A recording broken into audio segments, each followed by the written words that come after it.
एक किसान के घर में एक चिड़िया पली हुई थी।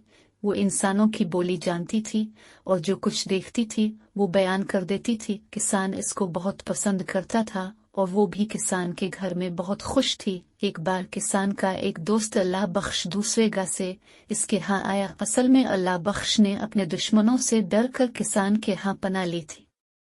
किसान ने चिड़िया को समझा दिया, अगर कोई पूछे भी कि तुम्हारे यहाँ कोई मेहमान आया हुआ है तो इकरार मत करना। अल्लाह बख्श के दुश्मनों को अंदाजा था कि वो कहाँ छुप सकता है।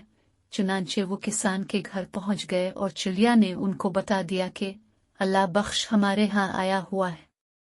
अब क्या था, दुश्मन घर में घुस आए और अल्लाह बख्श को खींच कर ले गए। किसान को चिड़िया पर बहुत गुस्सा आया। इसने चिड़िया को मारकर घर से निकाल दिया है। चिड़िया मारी मारी फुर्ती रही। इसको बेवफा समझकर किसी इंसान ने अपने घर में नहीं रखा। इस परेशानी में इसकी मुलाकात एक तोते से हुई। तोता भी आदमी की बोली जानता और बोलता था। चिड़िया ने कहा कि इंसान बेवफा होता है और अपनी बिपता सुनाई और तोते को मशवरा दिया कि वो किसी इंसान के घर में ना रहे। तोते ने बड़े एतमाद से कहा, जिंदगी गुजारने के लिए अक्ल से काम लेने की जरूरत होती है। मैं तुम्हें इसी किसान के घर में रहकर बतावेगा।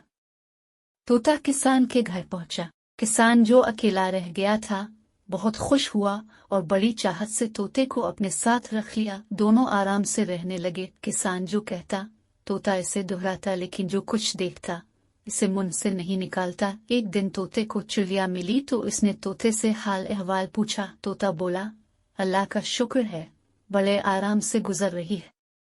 चिड़िया ने हैरत का इजहार किया तो तोते ने इसको समझाया, मैं ज्यादा नहीं बोलता, अपने साथी का भेद नहीं खोलता, जो कुछ मेरा मालिक कहता है मैं वही करता हूँ। चिड़िया ने कहा, अभी कितने दिन गुजरे हैं, अभी तो तुम्हारी भगत हो रही है, देखना एक दिन किसान तुम्हें निकाल बाहर करेगा। तोते ने चिड़िया को समझाया, मैं इसको तकलीफ नहीं पहुंचाऊंगा तो वो मुझे उम्र भर नहीं निकालेगा। मैं इसके खिलाफ नहीं बोलता, हमदर्दी करोगे तो हमदर्दी मिलेगी। अब चिड़िया की समझ में तोते की बात आ गई और उसको अपनी गलती का एहसास हो गया। वाकई तोता और किसान जिंदगी भर साथ रहे।